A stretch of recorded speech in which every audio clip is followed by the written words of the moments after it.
Creator God, may the thoughts that you put in my mind and the words that you put in my mouth be an inspiration to these, your people.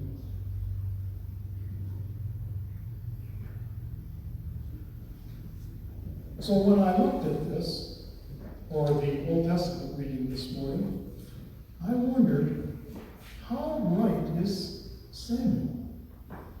We don't have a king, but certainly the government takes a lot of stuff from us. Then I came across this little picture of Charlie Brown and his friend Linus. They're looking over the fence and having a rather depressing conversation. Linus says to Charlie Brown, "Sometimes I feel that life has just passed me by." Do you feel that way, Charlie Brown?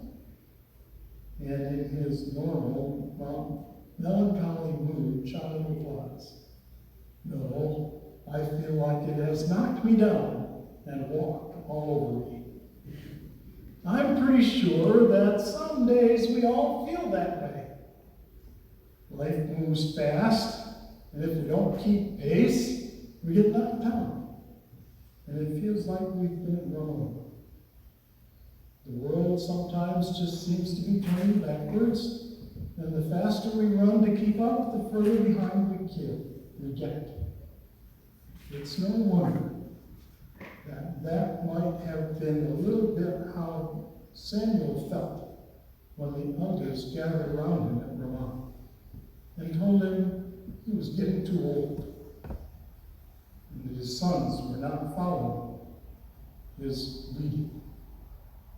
I've been told I've been getting too old before, so I can understand a little bit where Samuel is coming from. He probably wishes that the world would stop so he could get off for a few moments.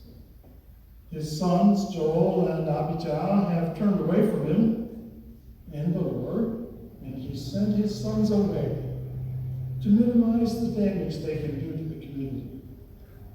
Now Samuel is overwhelmed by the elders of Israel who are demanding that he appoint a king to rule the country.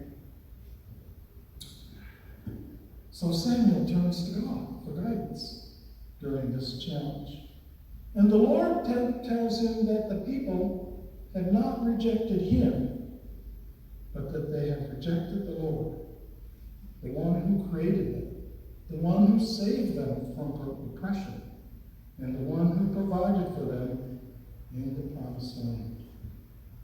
Now the Lord is willing to let the people be led by a king, and tells Samuel to explain to them what this change will mean for them and their families. Samuel returns to the people and tries to convince them a king governing them will not turn out as they think. But his arguments fall on deaf ears.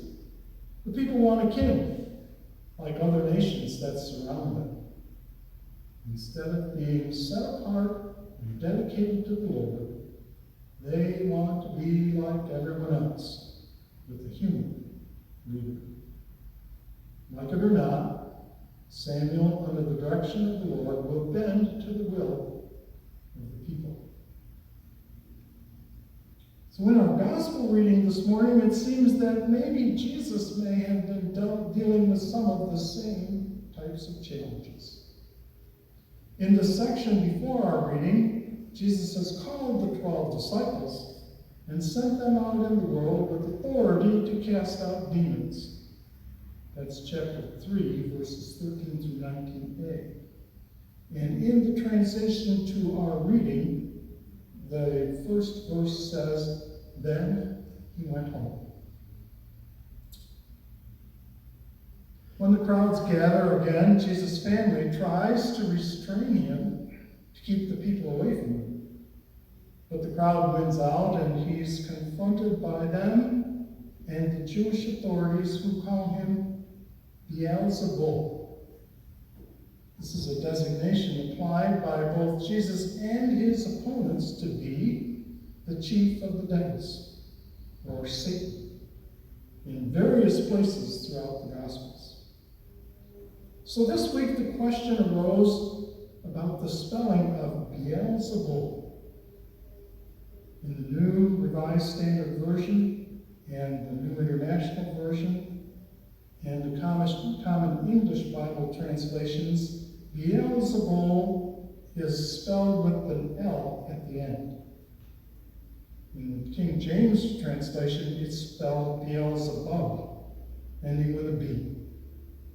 Regardless of how it's spelled, the term is used to name Satan, who is in direct opposition to Jesus and to God.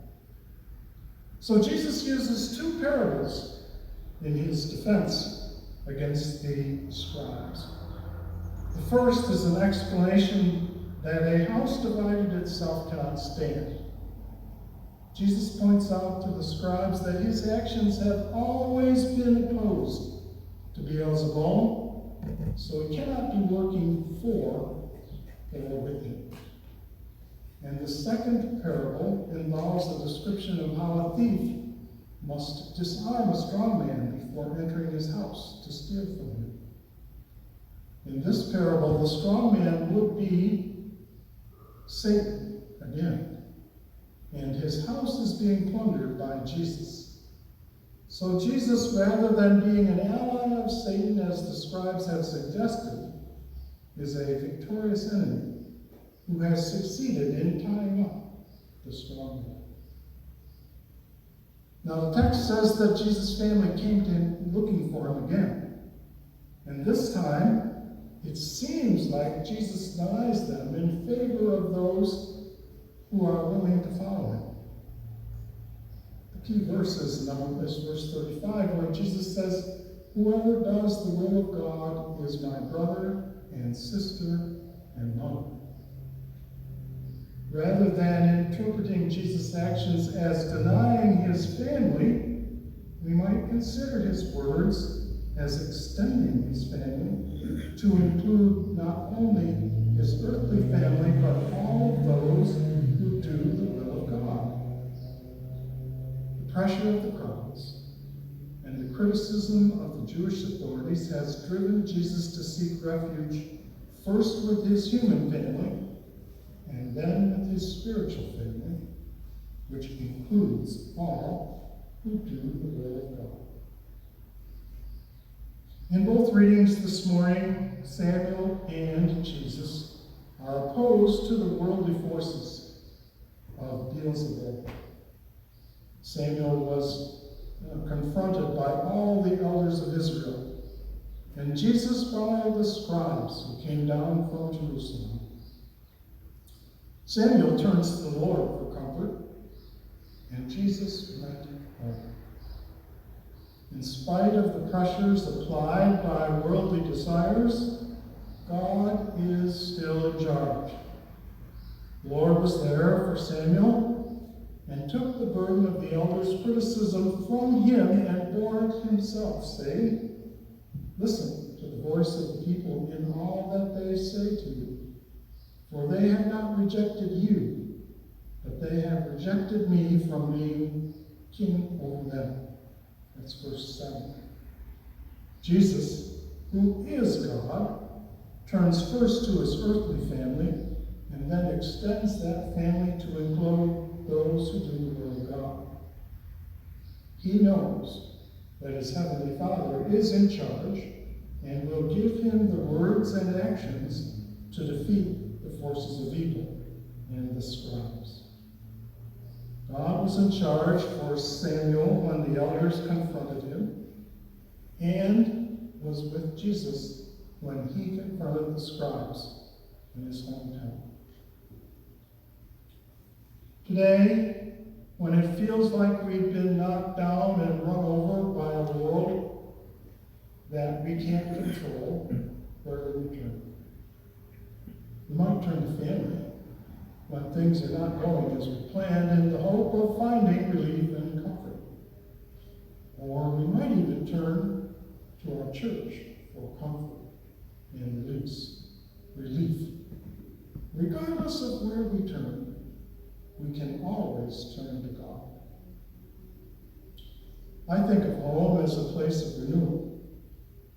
I think we can go home and rest. And we can, but only if our focus is right. Home won't renew us, won't build us up, unless the focus of our home is on the one who raises us into a new kingdom, a new reality. Unless it is our true home, not made with hands, but in the eternal heavens, as Paul writes in 1 Corinthians, the place of renewal, of strengthening, is the place where God is and is in charge. Regardless of how difficult things get, home is always available. That home is always available, now and forever into eternity. It is our peace, our grace, and it is a grace to be shared with the world. A home to be built, here and now, with all the people of God, is the blessing that Jesus brings to those who he's speaking with, not only his disciples, but us today. Amen.